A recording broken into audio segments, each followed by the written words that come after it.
tal? Buenos días a todos. Aprovecho para presentarme porque, bueno, quizá no conozca a todo el mundo en este hospital, ya que me incorporé aquí en el mes de julio. Soy Cristina López Rodríguez, soy adjunto del Servicio de Medicina Interna y hoy voy a hablar de los síndromes hipereosinofílicos, con permiso de los compañeros de alergología, neumología, etcétera. ¿Y por qué he elegido este tema? Pues porque me parece un tema bastante complicado en el que al final, por lo menos yo como internista, pues tengo ciertas limitaciones. Cuando ya has pedido los parásitos NCs 3 o 4 veces y son negativos, pues hasta dónde podemos llegar, ¿no? En primer lugar, quiero comentar un poco las generalidades de los sinófilos, pese no en conocer un poquito al enemigo. Es un leucocito granulocito pequeño que se forma en la médula ósea, pues a partir de la célula madre pluripotencial hematológica y se diferenciará pues a promieloblasto, mieloblasto y finalmente granulocito. Es un granulocito, por ejemplo, como los neutrófilos o los basófilos. Tiene una vida media en sangre de 12 horas, luego migra estimulado por las citoquinas a los tejidos, donde puede permanecer varios días y supone entre el 1 y el 3% de los leucocitos totales. Tiene movimiento ameboide y capacidad fagocítica y se diferencia bajo la influencia de las interleuquinas 5 y 3 principalmente y el factor de crecimiento de colonias de granulocitos monocitos. Su núcleo es bilobulado y contiene varios gránulos, no cada más se tiñe con eosilina, por eso tiene este color rosado.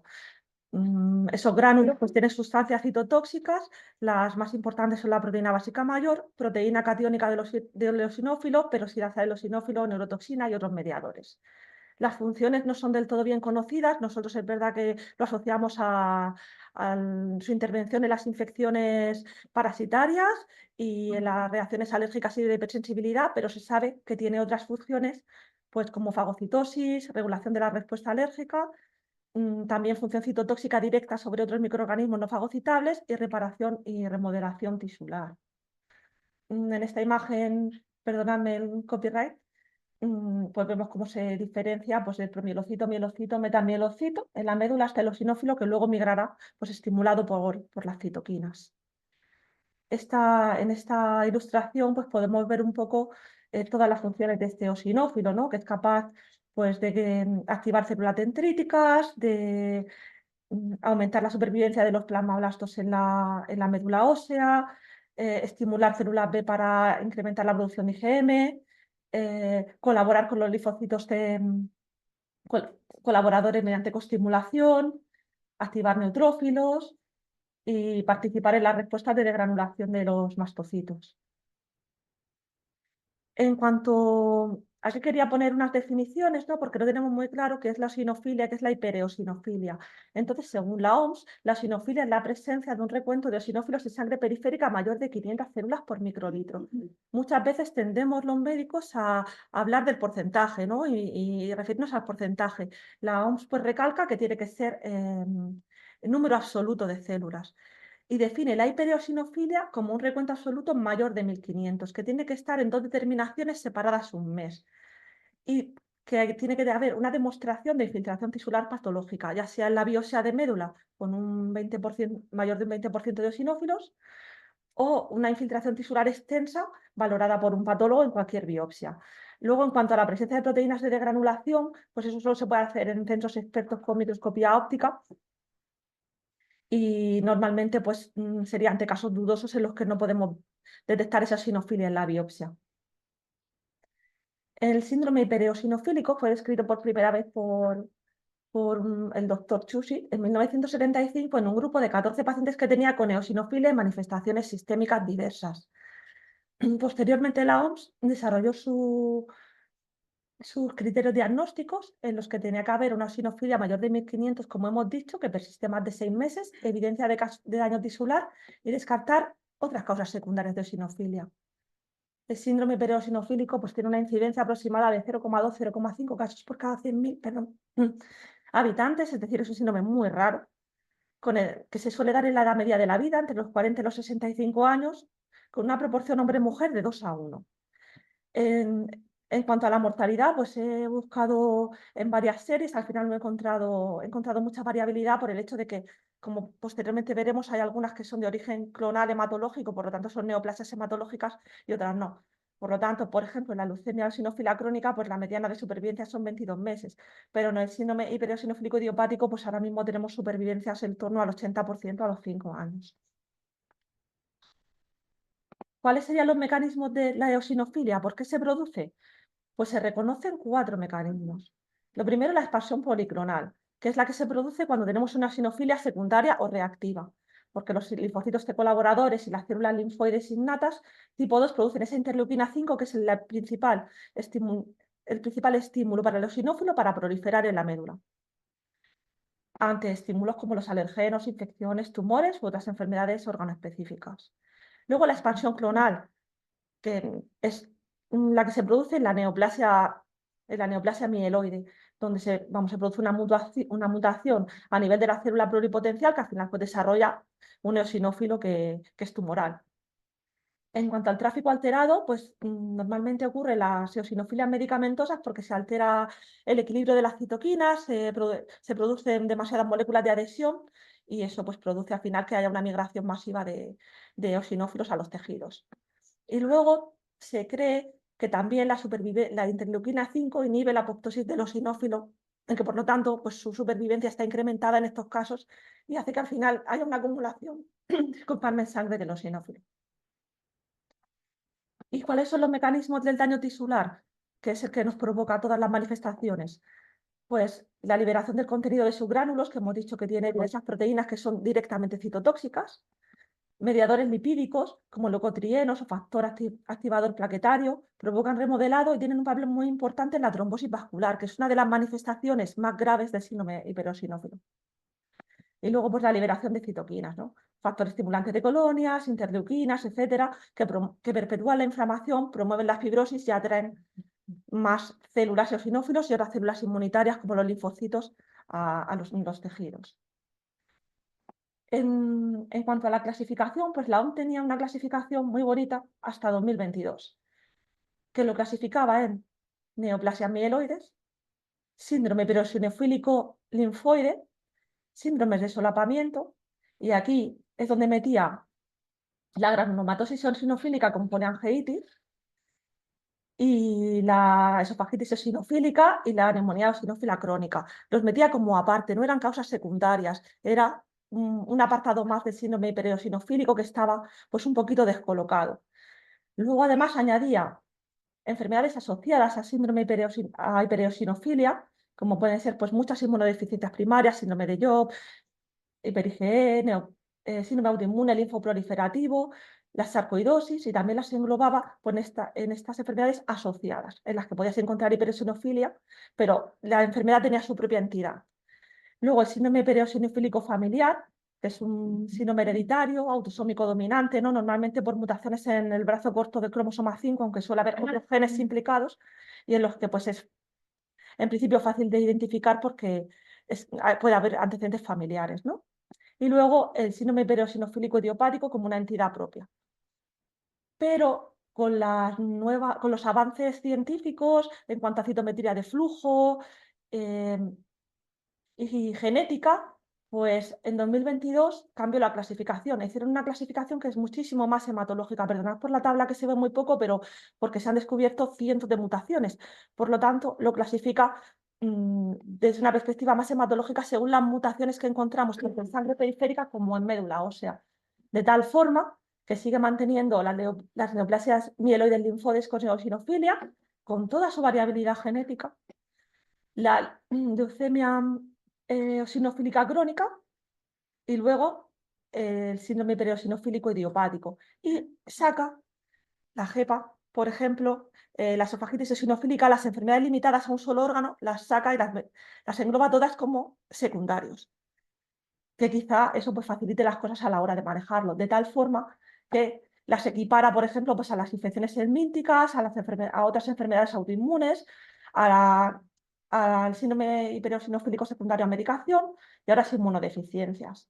Y a la eosinofilia que encontramos, por ejemplo, en la malignidad, como en los linfomas.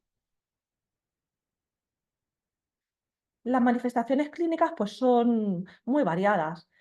Un paciente con un síndrome hipereosinofílico se encontrará pues, con un cuadro general, malestar, fiebre, sudoración profusa, síntomas B. sobre todo en las que son de estirpe hematológica. Luego, en cuanto a manifestaciones dermatológicas, son las más frecuentes. Según pues, las diversas series que he revisado, suponen un 37% de los casos. Puede ser desde hidrodermia, placas, eczema, dermografismo, urticaria, pápulas, nódulos. Se ha visto que los pacientes que debutan con urticaria y angioedema tienen una menor afectación sistémica, porque no suelen ser, el sustrato no suele ser una neoplasia hematológica mieloide. La presencia de pápulas también se ha visto que es típica de las variantes linfocitarias. Conviene biopsiarlas porque además muchas veces esas variantes linfocitarias acaban derivando en un linfoma y esa pápula ya puede ser un linfoma cutáneo. Luego, por la afectación vasculítica que puede producir, puede conllevar un fenómeno de Raynaud y úlceras digitales isquémicas. Y luego también, sobre todo las variantes linfoides, producen úlceras en mucosa oral, nasal o genital que se asocian a peor pronóstico y además son de muy lenta curación y son muy complejas de manejar. Las siguientes manifestaciones más frecuentes son las respiratorias, ¿no? Pues tos seca, disneas, sibilancias, a veces hemoptisis. Radiológicamente, pues se trata de infiltrados parcheados, en vídeo del lustrado, esa es la manifestación más típica, pues remedan a una neumonía eosinófila. También adenopatías medias cínicas, a veces derrame pleural, rara vez hemorragia alveolar. En cuanto a las manifestaciones gastrointestinales, pues como veis, la OMS no se refiere a la esofagitis eosinofílica, porque cuando hay esofagitis eosinofílica no se suele asociar con demasiada frecuencia al resto de afectación de tubo digestivo, pero sí nos habla de gastritis, enteritis o colitis. Normalmente lo que destaca es diarrea malabsortiva. La hepatitis, que es a menudo focal, por eso puede ser que encontremos pues, un patrón de granulomatosis hepática con colestasis disociada a las analíticas y cuando biopsiamos puede que no encontremos patología, ya que la afectación pues, es focal. También las colangitis y por el fenómeno de trombofilia que tiene, pues el síndrome de Buchiari. Las afectaciones cardíacas son poco frecuentes, pero son las que producen la mayor morbimortalidad. Son las afectaciones más graves y las primeras que tenemos que identificar en un paciente con un síndrome periancinofílico. La más grave es la miocarditis, o endocarditis Loeffler, la miocarditis infiltrativa por eosinófilos, que tiene una mortalidad que puede llegar hasta el 50%. Pues los síntomas son de insuficiencia cardíaca, también arritmias o dolor torácico. Tiene varios estadios. El primero es una necrosis aguda y es un momento que es silente. El ecocardiograma, el electro son normales. Puede haber un elevamiento de la troponina y alguna alteración en la resonancia. Y el gold estándar aquí pues, sería hacer una biopsia endomiocárdica ante la sospecha porque en este estadio no vamos a encontrar demasiadas alteraciones. Posteriormente se empieza a producir un daño endocárdico con fenómenos trombóticos, destacan los trombos endocavitarios que pueden producir pues, embolismos a distancia y ser muy graves, ¿no? Y luego, pues ya al estadio 3 o fibrótico, con afectación valvular, puede haber roturas de cuerdas tendinosas, insuficiencias valvulares, una miocardiopatía restrictiva y alteraciones del ritmo pues, por fibrosis del sistema de conducción. Es muy sintomático, ya encontraremos alteraciones tanto en el electrocardiograma como el eco y la resonancia. En cuanto a las manifestaciones neurológicas, son un poquito menos frecuentes y sobre todo pues, destacamos tanto la trombosis venosa de senos como los accidentes eh, vasculares isquémicos. La encefalopatía puede producirse y es una manifestación muy grave porque normalmente lo que traduce es una trombosis microvascular por una reacción leucemoide, con una infiltración de eosinófilos muy grande que al final pues, lo que produce es una afectación microvascular. Y la neuropatía periférica en forma de polineuropatía o de mononeuritis múltiple, pues como pasa en la vasculitis. En cuanto a las manifestaciones trombóticas que ya he comentado antes, pues trombosis a nivel arterial y venoso, los trombos endocavitarios, trombosis retiniana y la trombosis microvascular pues, puede llevar a una insuficiencia renal por necrosis tubular aguda. Y oculares por los fenómenos trombóticos de la arteria central y vena central de la retina y las uveitis son muy poquito frecuentes.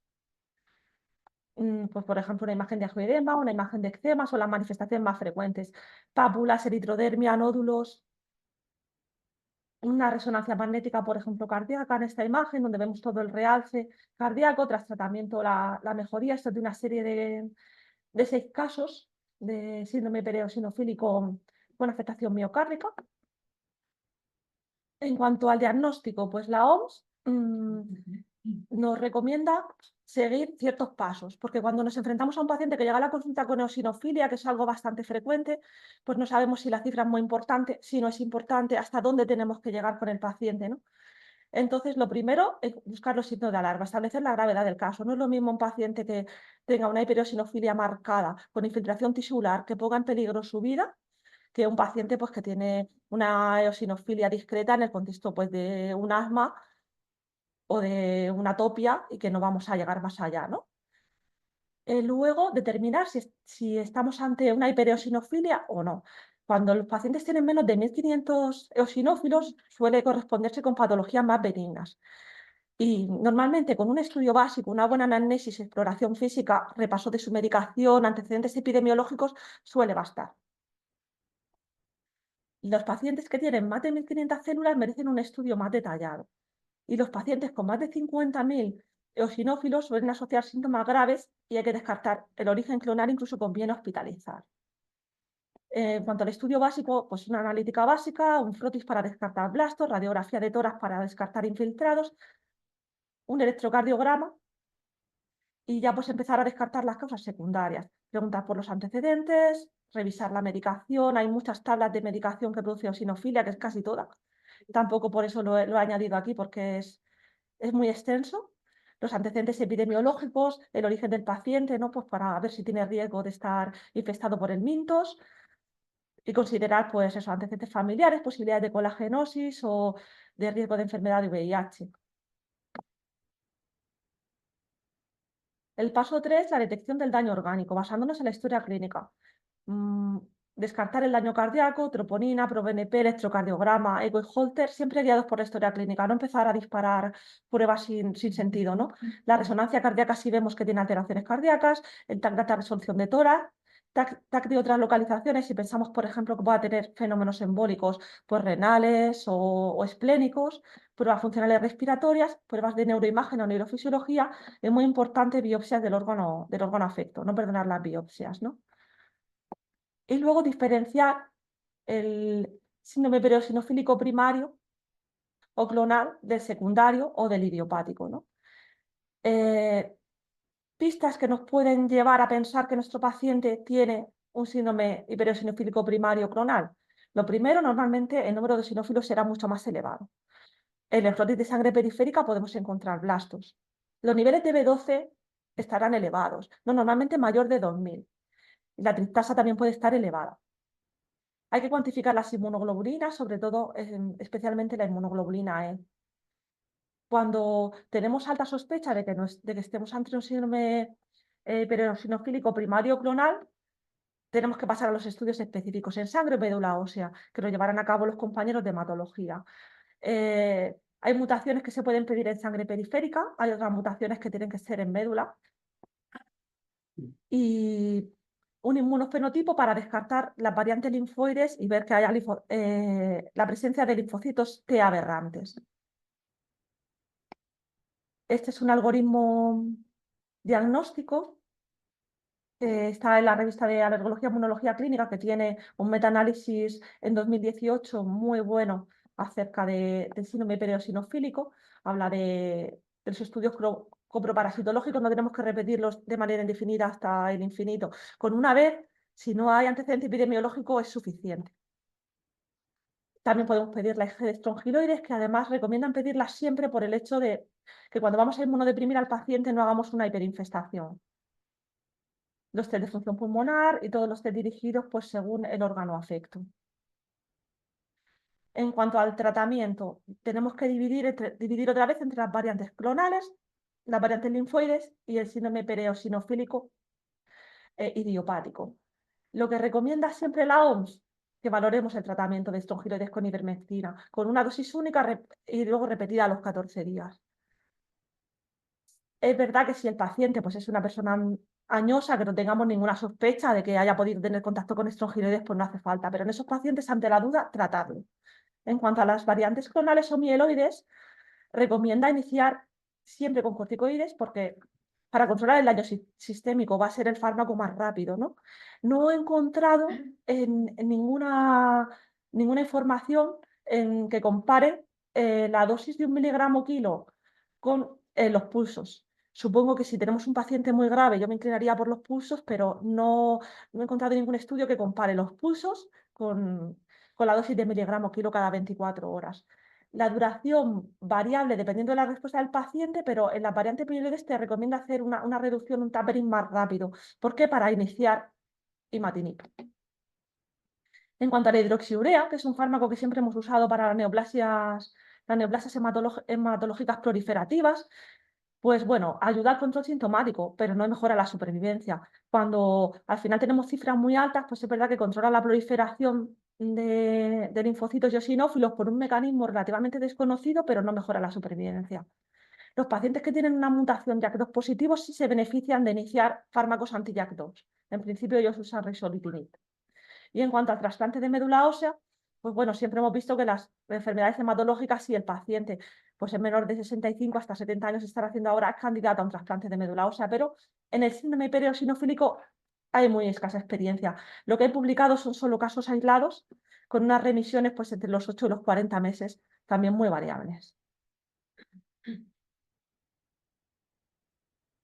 En esta diapositiva, pues la OMS, por ejemplo, dependiendo de la mutación, te indica quién es candidato a imatinib, quién es candidato a vegimatinib o quién es candidato a anti-JAK2 según sus mutaciones. Esto lo van a hacer los compañeros de hematología y no me extiendo más. Las variantes linfoides, su primera línea van a ser los corticoides, a la misma dosis que las variantes mieloides. Pero son pacientes que suelen ser corticodependientes y no nos permiten bajar de forma rápida los corticoides. Por lo tanto, ya recomiendan que no esperemos para añadir en fármaco antiinterleuquina 5, en principio mepolizumab o benralizumab, porque han demostrado eficacia tanto como tratamientos de segunda línea ante el fracaso de corticoides como ahorradores de corticoides. Antes de la aparición de estos fármacos se utilizaba el interferón alfa, que es eficaz, pero es muy mal tolerado, pues síndrome pseudogripal y los pacientes pues al final no se adhieren al tratamiento. Y hay ensayos exitosos, como he dicho, con anti-JAK2 tanto en las variantes mieloides portadoras de mutación como en las variantes linfoides, aunque no encontremos mutación. Entonces quedaría como tercera línea ante el fracaso de interleuquina 5 o de interleuquina 5 o como adyuvancia. En cuanto al síndrome pereosinofílico idiopático, el tratamiento esteroideo también es el pilar, pero los antiinterleuquina 5, ya sea mepolizumab, antiinterleuquina 5 o benralizumab, antirreceptor de interleuquina 5, pues son la primera línea junto con los corticoides y ya se tienen que poner a la vez. Hay ensayos con dupilumab, ahora contaré un ensayo clínico con poquitos pacientes, es un antirreceptor de interleuquina 4, los compañeros de alergología, neumología, pues lo usan mucho los pacientes asmáticos, etc. No está en ficha técnica. Como se observa un aumento transitorio de eosinófilos en pacientes asmáticos, aunque se supone que es un aumento que, bueno, ellos ahora nos pueden comentar, que en principio no revierte a gravedad, en los pacientes con un síndrome hipereosinofílico con intensa afectación orgánica no se recomienda porque ese aumento, aunque sea transitorio, puede aumentar el daño orgánico. Luego también hay ensayos con alentuzumab, que es un anti-CD52. En una serie de 12 pacientes, pues consiguió la remisión en 10 pacientes. Lo que pasa que la inmunosupresión profunda que produce limita su uso, porque se asocia a una gran cantidad de infecciones secundarias.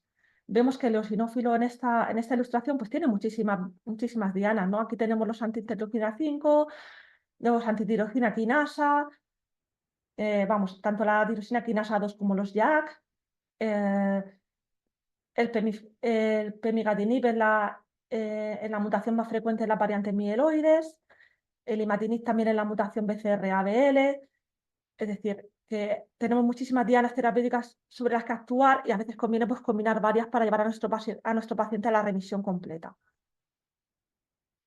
Me gustaría hablar de estos ensayos. Este es el ensayo de dupilumab que he comentado antes.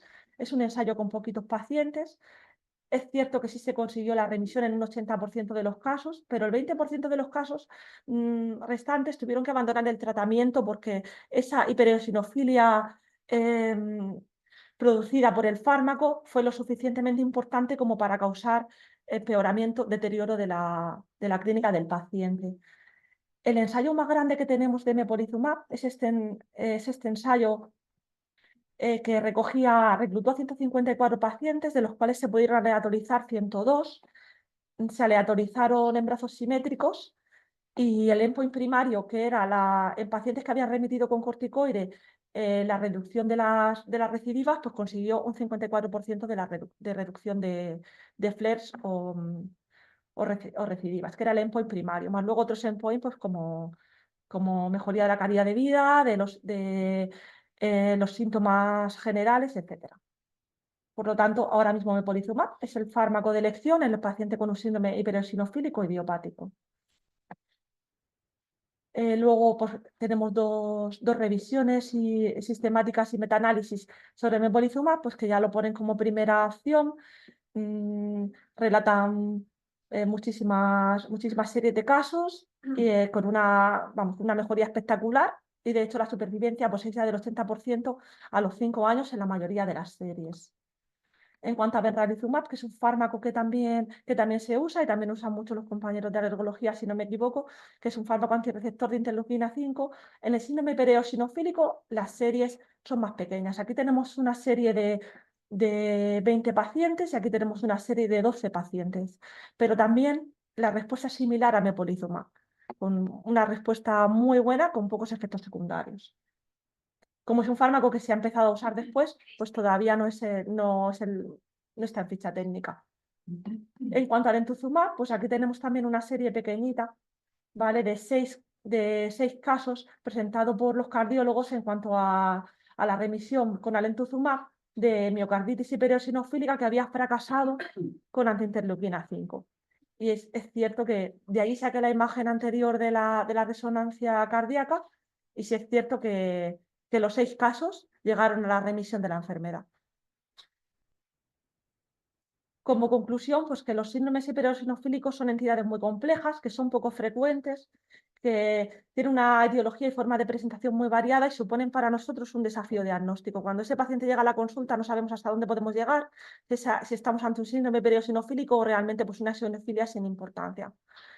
Recordar que los pacientes con un número de eosinófilos menor de 1500 normalmente van a ser etiologías benignas, no nos ensañemos con ellos, hagamos una buena anamnesis, una buena exploración física, un estudio básico y observémoslos. La mayoría en los primeros 3 meses va a remitir la eosinofilia.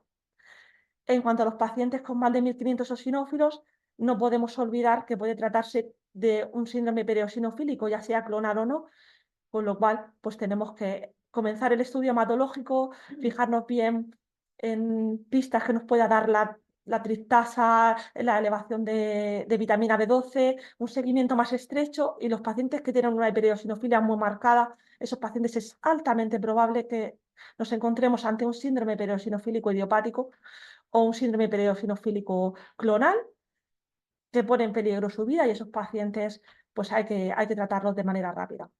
Múltiples especialidades nos vemos implicadas, quizá muchas veces nos llegan a los internistas, mandamos a los compañeros de alergología, neumología, pues el manejo debería de ser multidisciplinar, sobre todo en estos casos señalados que pueden revestir gravedad. Es muy importante lo que hablaba, la distinción entre las variables primarias o clonales y las variables secundarias, que es de vital importancia identificar precozmente la afectación orgánica. Muchas veces es más importante saber que mi paciente no tiene una miocarditis a averiguar la etiología de esa hipereosinofilia. Si el paciente está malo, lo primero que tenemos que hacer es identificar el daño orgánico y ponerle freno, porque si no el paciente va a fallecer. Como tenga una miocarditis y no la tratemos, es que va a fallecer. Y que la irrupción de nuevos fármacos frente a dianas específicas pues ha cambiado por completo el curso de la enfermedad. Antes solo disponíamos de ciclofosfamida, ciclosporina, fármacos antiguos, hidroxiurea, quizá luego imatinib, pero no estaba indicado en los pacientes no hematológicos, y ahora pues disponemos de un arsenal terapéutico muy importante que nos permite hacer combinaciones, y de la mayoría de nuestros pacientes, si no nos hallamos ante un síndrome clonal mieloide de mal pronóstico, pues las variantes linfoides y las variantes hipereosinofílicas idiopáticas pues van a tener una muy buena respuesta, pudiendo entrar en remisión pues, más del 80% de los pacientes. Y hasta ahí. Muchísimas gracias a todos.